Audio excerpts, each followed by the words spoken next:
Olá, bom dia a todos. Estamos aqui mais uma vez para compartilhar com vocês mais uma porção da palavra de Deus que eu creio que vai nos edificar. A palavra de Deus sempre ela edifica, ela consola e ela exorta. Amém?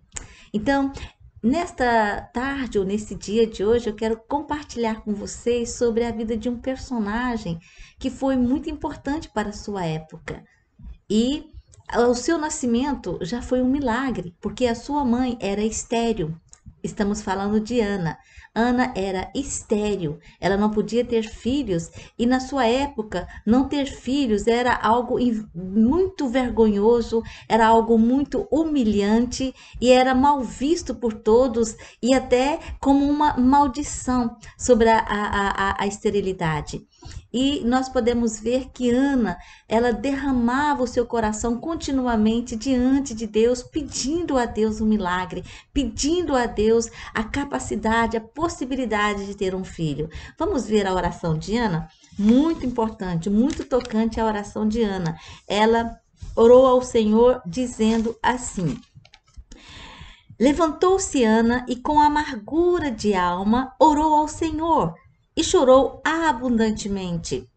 E fez um voto, dizendo: Senhor dos exércitos, se benignamente atentares para a aflição da tua serva, e de mim te lembrares, e da tua serva te não esqueceres, e lhe deres um filho varão, ao Senhor o darei por todos os dias da sua vida, e sobre a sua cabeça não passará navalha. E nós podemos ver, diante do relato, né, da história bíblica, que Deus respondeu à oração de Ana. E o resultado dessa oração, desse voto, interessante que Ana ela estava pedindo um filho varão para Deus. E Deus estava precisando de um profeta. Amém? Então Deus concedeu a Ana o privilégio de ter esse filho que se tornou depois um grande homem de Deus, um profeta, porque ela realmente cumpriu a sua promessa quando ela fez um voto para Deus, ela consagrou e ela entregou Samuel para servir ao Senhor de toda a sua vida. E Samuel, ele fez isso. Ele foi um grande profeta, ele foi realmente um juiz sobre o povo de Israel e ele foi um sacrificador. E nós podemos ver que a história nos diz que Samuel foi o último dos juízes, o primeiro dos profetas e o fundador da monarquia.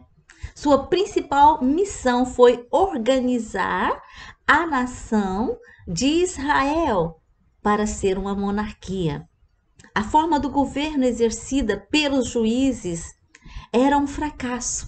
Foi por isso que Deus suscitou Samuel para unificar a nação numa monarquia debaixo do governo de um rei. Amém? Olha só a necessidade de Deus para aquela época de Israel. E Deus encontrou em Ana a solução para aquilo que ele buscava. Ele buscava um profeta e Ana buscava um filho. E ela consagrou. A diferença está aí, meus amados, a consagração. Ana atendeu ao pedido de Deus. Ana veio ao encontro da necessidade de Deus, porque Deus precisava de um homem, um profeta, um homem que fosse realmente consagrado a Ele, um homem que fosse realmente obediente, um homem que atendesse ao seu chamado, um homem que se colocasse na posição realmente que Deus estava destinando a ele, para que ele pudesse ser aquela voz, o porta-voz de Deus ali para o povo de Israel, o juiz, o sacerdote e o profeta de Deus. Realmente, Samuel foi essa figura, esse personagem muito importante para o povo de Israel ali, antes de formar a monarquia, e ele foi realmente o fundador da monarquia. Deus o usou poderosamente e ele era um homem realmente temente a Deus. Ele era um homem realmente que buscava o Senhor. Ele se entregou completamente, 100% ao seu chamado. Aleluia. Ele realmente foi aquilo que Deus esperava que ele fosse, porque ele foi consagrado antes mesmo do seu nascimento.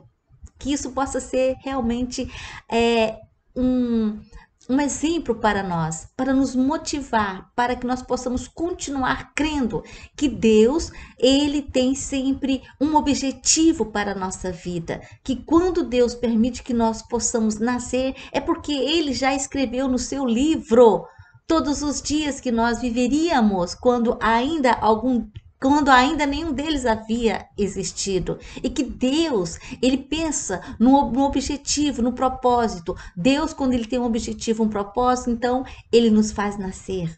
E cabe a nós buscarmos no Senhor o nosso propósito, o nosso chamado, para o qual Deus nos criou, para o qual Deus nos deu a vida. Amém? E que nós possamos, ao descobrir o nosso chamado, assim como Samuel, responder completamente, por inteiro, sem reservas. Porque quando nós respondemos sem reserva ao nosso Deus, ele tem toda a liberdade de nos usar poderosamente nas suas mãos, como ele quer. Que nós possamos realmente ser homens e mulheres que vão responder ao chamado de Deus e que vão realmente ser um instrumento do cumprimento da vontade de Deus sobre a terra. Nesse tempo, nessa época em que nós vivemos, que nosso coração esteja sensível, assim como o coração de Ana estava sensível à necessidade de Deus. Realmente é interessante como ela pediu um homem, né, um filho homem, que nós possamos estar sensíveis ao coração de Deus para esse tempo que nós estamos vivendo, né? Mesmo a palavra do Senhor nos fala que nós devemos realmente viver o nosso tempo com inteligência, que nós possamos buscar a compreender qual é a vontade de Deus para o nosso tempo, para a nossa vida, para a nossa família, para a nossa igreja. Amém? Nós temos, cada um de nós, uma grande responsabilidade, uma grande missão que Deus nos confiou. Cabe a nós realmente nos levantarmos da nossa posição, muitas vezes de conformismo, muitas vezes não só conformismo, mas muitas vezes de preguiça, né? Muitas vezes eu tô muito bem na minha vida, eu não quero, eu acho que já tô cumprindo a minha missão, já tenho minha família, eu já tenho meu trabalho, né? Mas no reino de Deus, Deus sempre vai contar conosco, Deus sempre vai contar com você e Deus sempre vai contar comigo, para que nós possamos ser instrumentos de bênção nas mãos de Deus, para que a vontade de Deus se faça, se realize na terra, assim como ela é feita no céu. Deus quer que isso possa acontecer, mas vai acontecer através de nós, através da nossa resposta ao nosso chamado, ao nosso propósito. Amém? Então nós vamos estar lendo 1 Samuel, o versículo 7. 1 Samuel, versículo 7. Vamos lá, 1 Samuel, versículo 7, do capítulo 7 e do versículo 8 a 13. Capítulo 7, 1 Samuel, capítulo 7. Então disseram os filhos de Israel a Samuel: não cesses de clamar ao Senhor nosso Deus por nós, para que nos livre das mãos dos filisteus.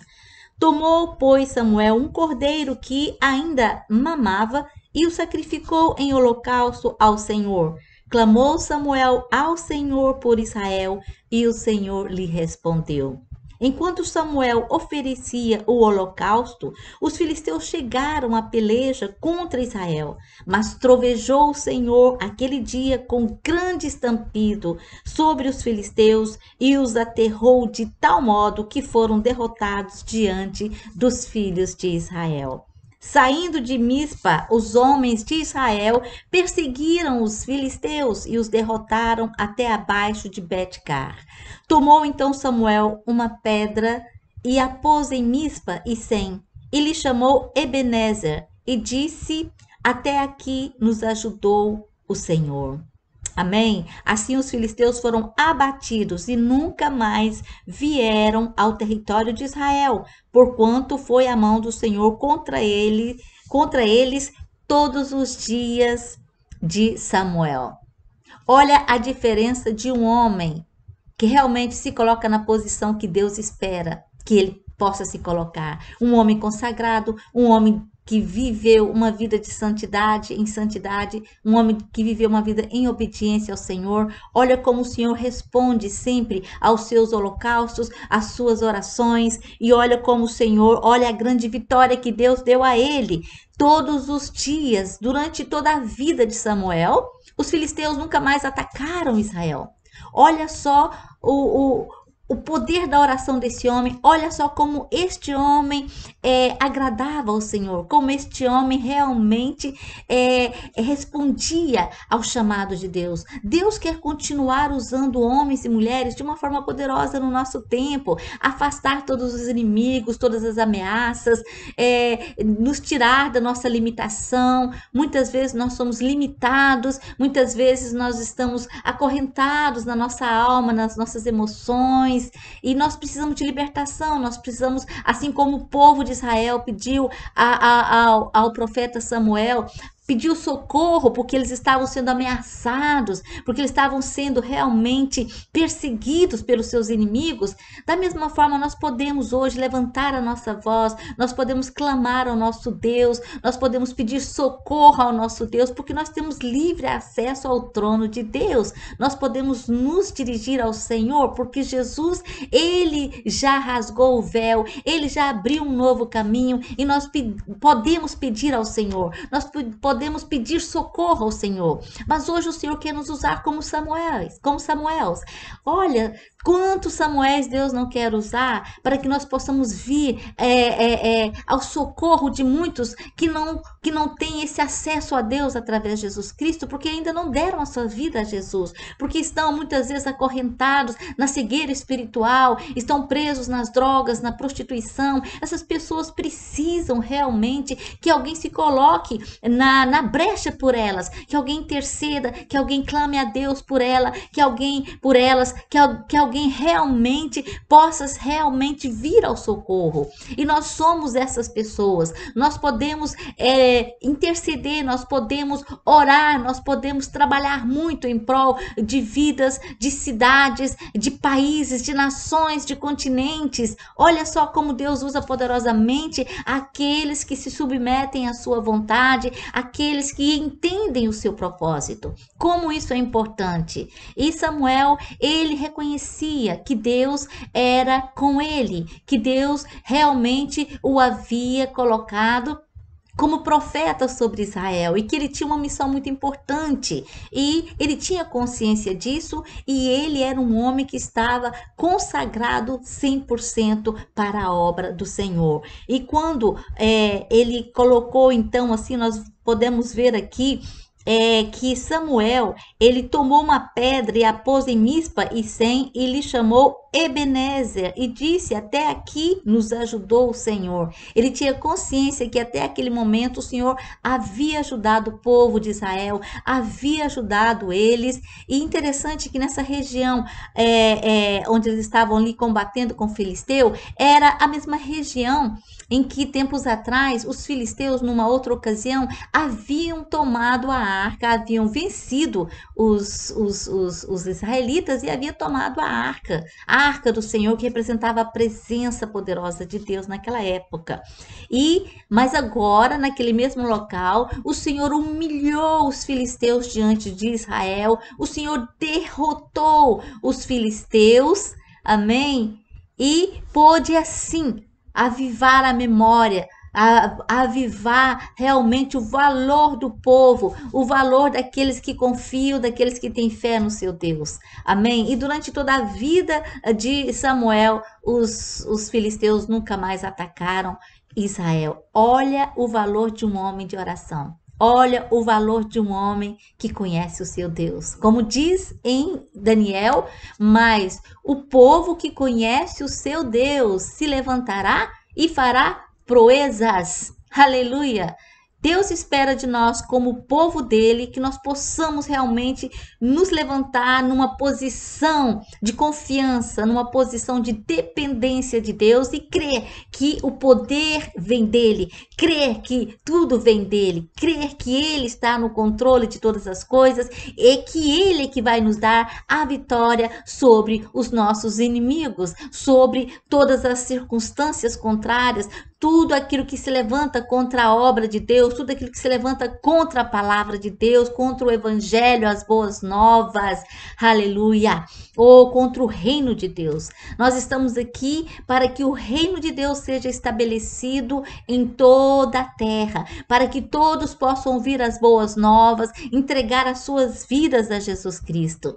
E Jesus mesmo, nós podemos ver, nós vamos ler ali em Lucas 23, houve um pedido de socorro também, assim como o povo de Israel pediu socorro através de Samuel.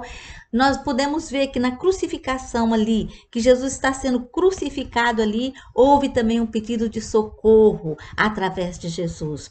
Olha só, Jesus estando na cruz, né? Um dos malfeitores crucificados, né? Jesus estava crucificado entre dois malfeitores. E um dos malfeitores crucificados blasfemava contra ele, dizendo: não és tu o Cristo? Salva-te a ti mesmo e a nós também. Respondendo-lhe, porém, o outro repreendeu-o, dizendo: nem ao menos temes a Deus, estando sob igual sentença? Nós, na verdade, com justiça, porque recebemos o castigo que os nossos atos merecem, mas este mal nenhum fez. E acrescentou: Jesus, lembra-te de mim quando vieres no teu reino. E Jesus lhe respondeu: aleluia, em verdade te digo que hoje estarás comigo no paraíso. Esse malfeitor, eu tenho certeza que antes de ser preso, antes de ser crucificado, ele teve a oportunidade de ouvir os sermões de Jesus, teve a oportunidade de ouvir falar sobre Jesus, sobre os seus milagres, as parábolas, as muitas parábolas que ele contava nas sinagogas, a multiplicação dos pães, a cura de muitos enfermos. E ali naquele momento ele reconheceu a sua miserabilidade, ele reconheceu o seu pecado, ele reconheceu as suas faltas. Ele estava sendo crucificado porque ele havia cometido crimes, porque ele havia realmente feito algo que não era bom. Então ele estava ali merecendo aquilo que ele mesmo havia feito. Mas ele reconheceu em Jesus o Filho de Deus. Ele reconheceu Jesus, o Salvador do mundo, aquele que veio para salvar, aquele que veio para redimir o homem a Deus, o homem do seu pecado. E ele então pediu a Jesus, olha só, ele reconheceu naquele momento crucial entre a vida e a morte. Ele disse: Jesus, lembra-te de mim quando vieres no teu reino. Nem mesmo os apóstolos tinha essa visão. Este homem estava tendo uma visão clara de que Jesus, o seu reino, o seu poder, não terminaria ali com a sua morte sobre a cruz, mas ele entendeu que havia um depois. E por isso ele pede: Jesus, lembra-te de mim quando vieres no teu reino. O malfeitor sabia que ele ia morrer ali na cruz como Jesus, mas ele sabia que ele poderia reviver com Jesus ressuscitado se ele cresce. E ele optou por crer. Ele escolheu por crer. Ao invés do outro que blasfemava, este reconheceu os seus pecados, ele realmente se converteu, ele pediu perdão. Porque esse ato de reconhecer que ele era um malfeitor gera um arrependimento profundo no seu coração. E ele creu naquilo, e ele viu aquilo que os apóstolos não tinham visto ainda. Que Jesus, ele iria continuar o seu reino após a sua morte. Aleluia! E olha só o que Jesus responde: em verdade te digo que hoje estarás comigo no paraíso. Olha que promessa maravilhosa Jesus fez para este malfeitor. E é a promessa que Jesus tem para todos nós, aqueles que creem nele, que ele um dia virá, ele um dia nos levará para morar com ele eternamente no paraíso. E nós esperamos por este glorioso dia. Nós esperamos por isso. Mas enquanto isso não acontece, nós devemos fazer como Samuel.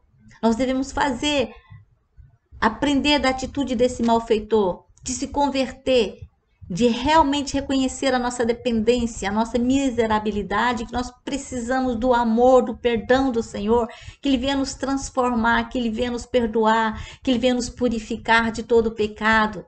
Que nós devemos, assim como Samuel, nós devemos reconhecer que Deus tem um objetivo. Deus nos criou para um objetivo preciso e que nós possamos responder ao nosso chamado aqui na terra. Porque ninguém vai fazer aquilo que Deus determinou para que nós possamos fazer. Cabe a mim e cabe a você, diante de Deus, buscando em oração. Senhor, qual é o teu propósito na minha vida? O que o Senhor quer fazer comigo? Qual é o motivo, qual é o propósito que o Senhor me deu? Talentos, dons, inteligência, criatividade. Qual que é o objetivo? Eu quero estar lá, Senhor, no lugar que o Senhor determinou para mim. Eu quero responder ao teu chamado. Eu quero ser um instrumento de bênção, um instrumento de salvação em Cristo Jesus. Eu quero ser um instrumento, Senhor Deus, que vai fazer a diferença. Um instrumento que vai responder ao chamado, à necessidade da nossa época. Samuel, ele nasceu, Deus permitiu Samuel nascer porque Deus estava precisando de um profeta que respondesse à necessidade do seu tempo. Aleluia! Que Deus possa nos usar para que nós possamos realmente responder a Ele, o nosso chamado, para que nós possamos responder à necessidade que Deus tem para esse tempo, de nos usar para esse tempo. Senhor, qual é a necessidade para esta época que nós estamos vivendo? Qual é a necessidade, Senhor Deus? Eis-me aqui, usa-me a mim, usa minha família, usa minha casa, eu e minha casa serviremos ao Senhor, usa minha igreja, Senhor Deus, usa a tua igreja, Senhor Deus, poderosamente, para que nós possamos realmente, Senhor Deus, divulgar o evangelho, pregar o evangelho a todas as criaturas em toda parte da terra, para que se cumpra a tua palavra, que Jesus virá somente após o evangelho ser pregado a toda a terra. Que nós possamos ser contribuintes na obra do Senhor, que nós possamos realmente termos consciência de quem nós somos em Cristo Jesus. Nós somos criados, recriados em Cristo Jesus para praticarmos as boas obras que Deus preparou para nós. Amém? Que isso possa ser uma realidade na tua vida, na minha vida, que Deus nos ajude, que nós possamos pedir socorro ao Senhor, vir ao nosso socorro nas nossas debilidades, nas nossas limitações, na nossa falta de visão. Amém? Para que o Senhor nos ajude e nos capacite. A boa obra que o Senhor começou, Ele é fiel para terminá-la. Amém? Então, se Deus começou na minha e na sua vida uma boa obra, nos dando a vida, nos fazendo nascer, nos dando saúde, nos dando inteligência, dons e talentos, é porque Ele vai continuar cumprindo essa obra até que ela possa ser terminada.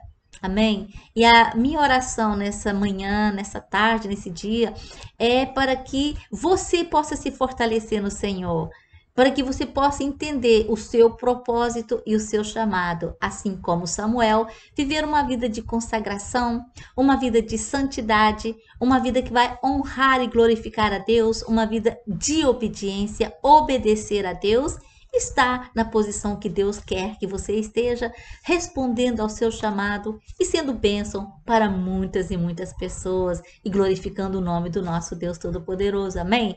Então, eu te espero por uma próxima oportunidade, assim Deus desejando, e fique firme na fé, respondendo ao teu chamado e descobrindo o teu propósito, porque cada um de nós tem um propósito no Senhor e este propósito é maravilhoso. Amém? Até mais e que Deus fortaleça a tua fé. Aleluia. Amém. Até mais.